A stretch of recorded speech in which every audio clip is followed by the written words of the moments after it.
मेरी आज की कहानी का नाम है दोहरा चरित्र। आज अंतर्राष्ट्रीय महिला दिवस था। आज पूरे इलाके में उत्साह और उमंग का माहौल था। इसी उपलक्ष्य में इलाका वासियों द्वारा एक समारोह का आयोजन किया गया था, जिसमें इलाके के विधायक शिवचरण सिंह गायकवाड़ ने शिरकत करनी थी। गायकवाड़ साहब की इलाके में पूरी धाक थी और उन्होंने अपने इलाके में विकास के कार्य भी काफ़ी करवाए थे। इसी कारण लोगों ने उन्हें चौथी बार विधायक बनने का सौभाग्य प्रदान किया था। उनकी पत्नी मंदाकिनी भी एक समाज सेविका थी। उसके द्वारा किए जा रहे समाज सेवा के कार्य भी आए दिन समाचार पत्रों की सुर्खियों में रहते थे। अतः दोनों पति पत्नी समाज सेवा के कार्यों में संलग्न थे तथा लोगों के दिलों पर राज्य करते थे। उनका पुत्र गौरांग राजनीति से दूर ही रहता था। वह कॉलेज में एक प्रोफेसर था और उसकी पत्नी नगमा एक पढ़ी लिखी, सुंदर और सुशील लड़की थी, जो कि घर में ही रहती थी। वह अपने घर में अपने पति के साथ बहुत खुश थी। गौरांग के माता पिता चाहते तो थे कि उनका बेटा भी राजनीति में सक्रिय हो, परंतु गौरांग और नगमा दोनों ही राजनीति से कोसों दूर थे।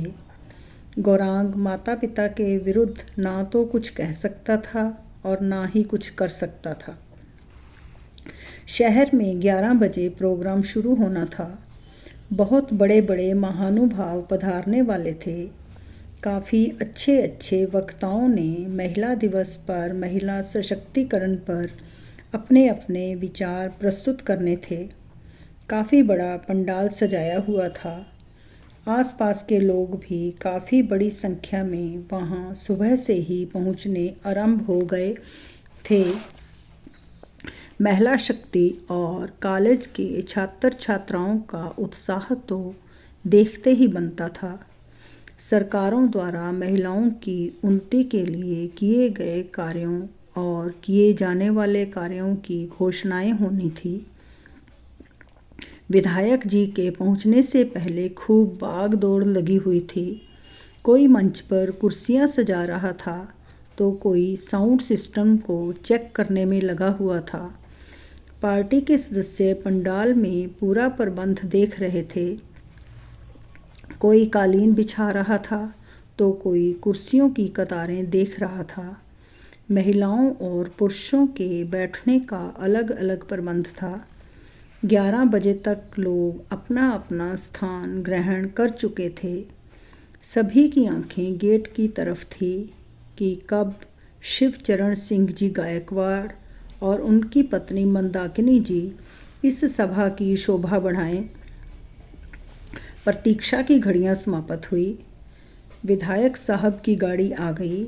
विधायक गायकवाड़ जी सफ़ेद कुर्ता पजामा तथा ऊपर ग्रे रंग की जैकेट पहने गाड़ी से निकले तथा साथ में मंदाकिनी जी भी थी, जिन्होंने हल्के रंग की कीमती साड़ी पहनी हुई थी। स्थानीय नेता तथा प्रमुख महिलाएं उनका स्वागत करने के लिए आगे बढ़े तथा पुष्प वर्षा के साथ उन्हें मंच पर ले आए।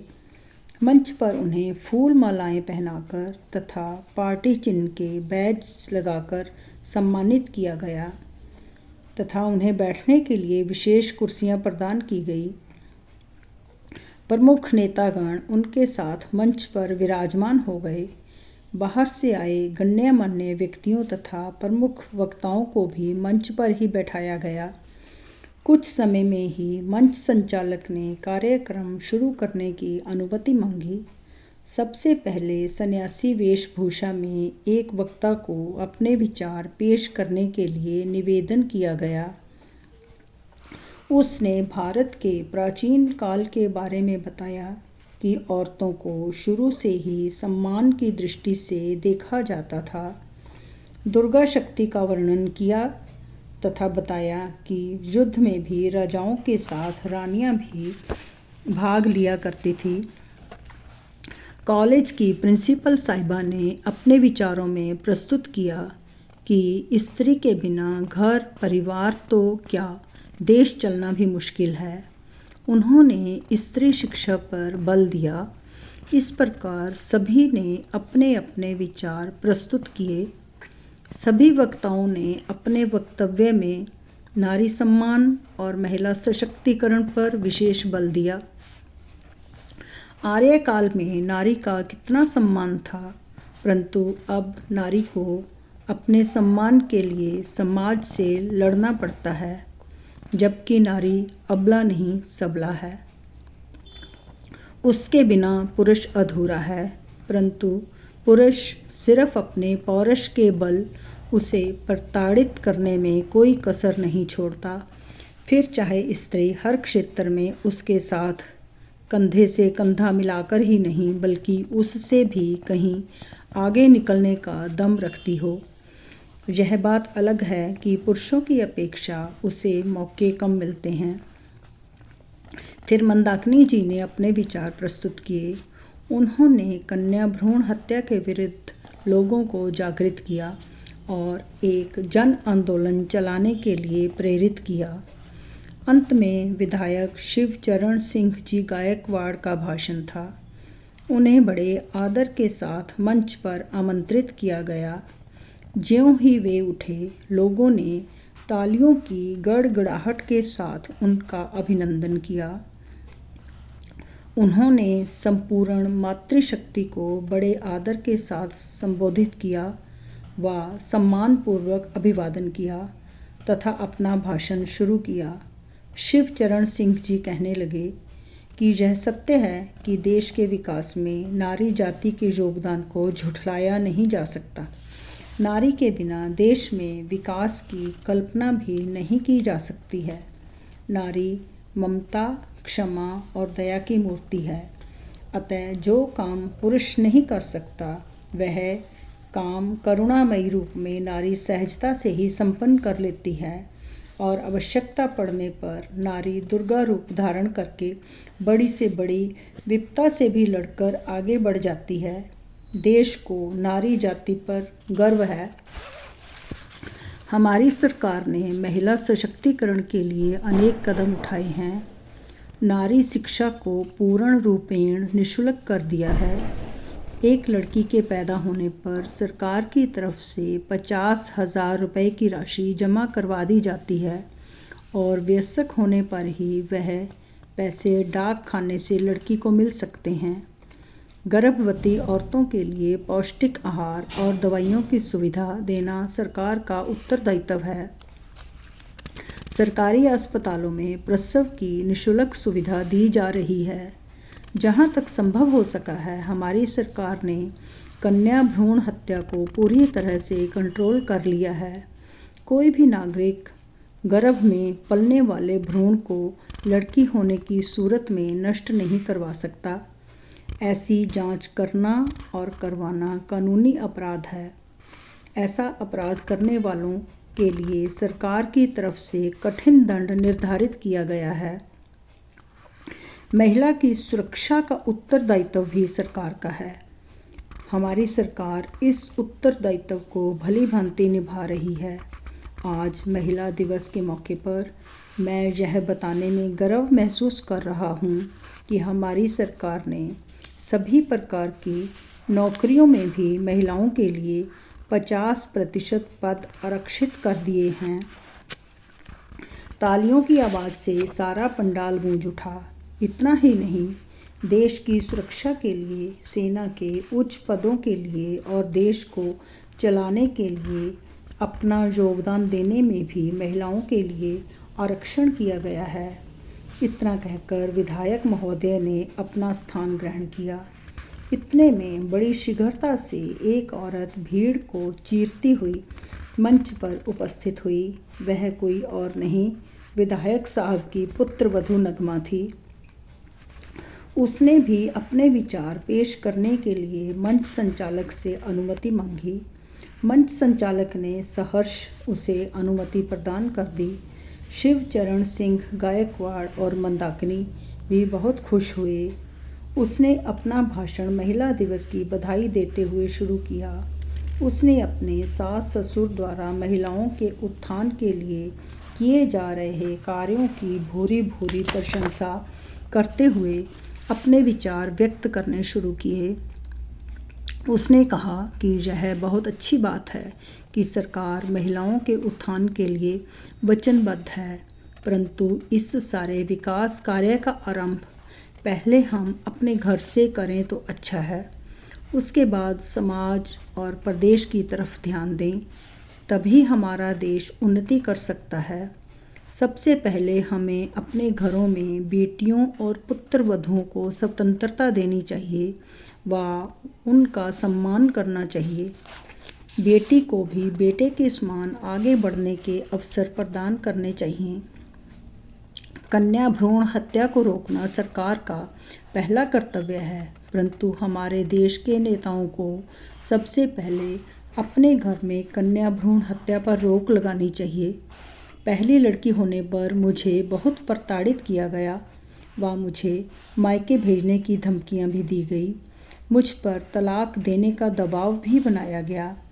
आप लोग विश्वास नहीं करेंगे कि अब भी मेरे पेट में 5 महीने का गर्भ पल रहा है। मेरा इलाज करवाने के बहाने डॉक्टर से सांठ-गांठ करके लिंग की जांच भी करवाई गई है। पता चलने पर कि मेरे पेट में कन्या पल रही है, मुझ पर गर्भ नष्ट करवाने का दबाव भी बनाया जा रहा है। डॉक्टर के साथ विधायक होने के कारण मिलीभुगत की जा रही है और हमारे घर में गर्भ नष्ट करवाने की योजना बन रही है। मेरी सासू माँ मंदाकिनी जी, जो विख्यात समाज सेविका हैं, उनका इस काम में पूरा हाथ है। उनके अनुसार बेटे के बिना वंश नहीं चल सकता। यह देश में कहाँ का विकास है जब हमारे यहाँ दोहरे चरित्र वाले लोग विद्यमान हैं। ऐसे लोग विकास के नाम पर कलंक हैं। ऐसे लोग मंच पर तो बड़े बड़े भाषण देते हैं, परंतु घर में उनका दूसरा ही रूप होता है। मैं आपसे निवेदन करती हूँ, कृपया मेरी मदद कीजिए। मैं ऐसे लोगों के विरुद्ध अदालत में केस लगाऊंगी। मुझे आप लोगों की मदद की ज़रूरत है। इतना कहकर वह मंच से नीचे उतर आई। शिवचरण सिंह व उसकी पत्नी के विरुद्ध लोगों ने नारेबाजी शुरू कर दी। धिक्कार है, धिक्कार है। हम कभी भी ऐसे लोगों के हाथ में सत्ता की बागडोर नहीं सौंपेंगे। नगमा जब नीचे आई तो प्रेस वालों ने उसे घेर लिया और उससे तरह तरह के सवाल पूछने लगे। नगमा ने बताया कि मेरी माँ ने भी मेरी दादी की ऐसी ही प्रताड़ना सही है। हम भी 2 बहनें हैं। मेरी दादी भी मेरी माँ को गर्भ नष्ट करने के लिए बहुत विवश करती थी, परंतु मेरे पिताजी अपनी माँ का बहुत विरोध करते थे और वह मेरी माँ को लेकर शहर आ गए। मेरी माँ ने 2 लड़कियों को जन्म दिया। मेरे पिताजी अपनी संतान के लिए अपने परिवार वालों से लड़ गए और हमें सम्मानपूर्वक जीवन देकर हमें खूब पढ़ाया लिखाया। मुझे अपने माँ बाप पर गर्व है, परंतु मेरे पति गौरांग अपने माँ बाप के हाथों की कठपुतली हैं। माँ बाप का विरोध करने की उनमें क्षमता नहीं है, इसलिए मैंने यह रास्ता चुना है ताकि मैं सम्मानपूर्वक अपनी बेटी को जन्म दे सकूं। और ऐसे लोग जो अनपढ़ लोगों को मूर्ख बनाकर मीठी बड़ी बड़ी और चिकनी चुपड़ी बातों से लोगों को ठगते हैं, मैं उन मासूम लोगों को इन दोहरे चरित्र वाले लोगों से बचाना चाहती हूँ, क्योंकि यह भोले भाले लोग ही इनका वोट बैंक हैं। इन्हीं के कारण ही इनकी कुर्सियाँ कायम हैं। वास्तव में ऐसे लोग देश के माथे पर विकास के नाम पर कलंक हैं, जिनकी कथनी और करनी में अंतर है। यह लोग बाहर से कुछ और हैं और इनके मन में कुछ और ही चल रहा होता है। मेरा ऐसा मानना है कि जो लोग मंच पर बड़े बड़े भाषण देते हैं, वास्तव में उन बातों से उनका कोई संबंध नहीं होता। ऐसे दोहरे चरित्र वाले लोगों से देश को बचाने की आवश्यकता है। दोहरे चरित्र वाले लोग अब तक वहाँ से भाग चुके थे, ना जाने वह कहाँ गायब हो गए थे। दोस्तों, यदि ये मेरी कहानी आपको पसंद आई हो तो कृपया मेरे चैनल को लाइक, सब्सक्राइब और अधिक से अधिक शेयर कीजिए।